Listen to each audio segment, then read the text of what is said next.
Hi, I'm Chris from BikeReview.com.au, and today I'm having a look at the CFMoto 650MT. This is the new 2018 model. It's an adventure touring, very inexpensive option for those looking for either an entry-level option, something as say a second bike that they can do kind of everything on, even a new rider machine. I believe these are LAMS legal. Not that you'd really realise it. It's got a very nice parallel twin. It's got really nice power delivery. It gives really nice feel and traction. The way it revs, the gearbox is good. It's just a really nice power plant. And I mean, that's what they've got in most of their machines, in all of their 650 machines. And you can see why they've been so successful. The brakes, they are from J.Juan. They're reasonably basic, but they do the job well.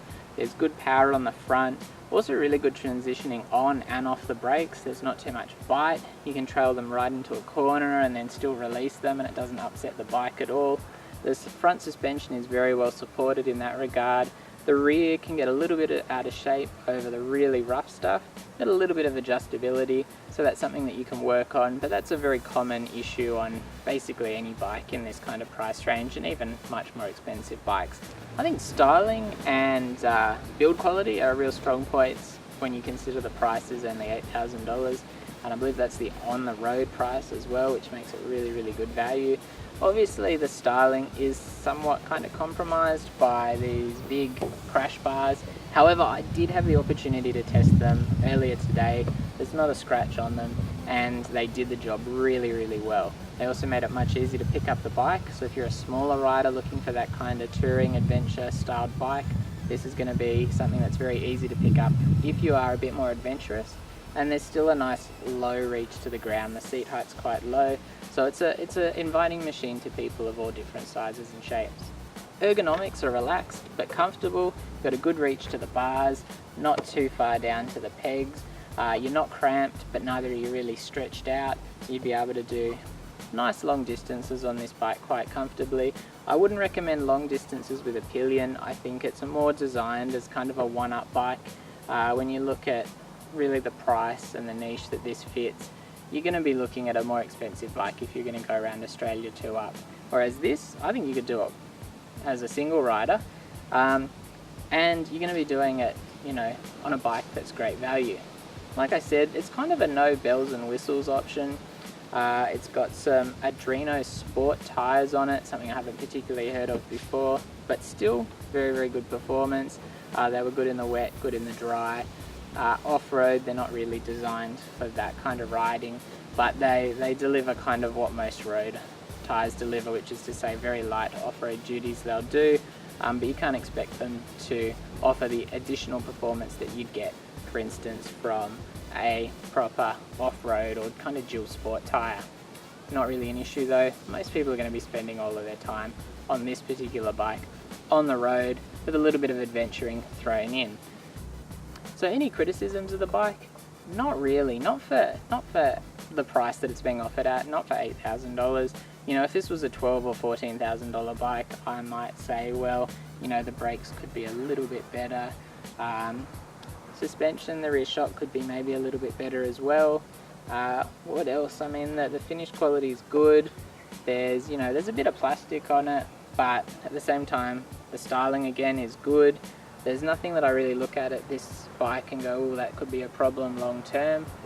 The early CF Motos, they did have a little bit of a tendency to rust on certain components, anything that was unfinished. I think on this, the finish quality is definitely a step up, so they've just been evolving as a brand, and the quality and the value they offer has just been increasing. Price hasn't really been increasing that much, so that's really good for consumers. So my overall impressions of this CFMoto 650MT, isn't it an adventure tourer? It is.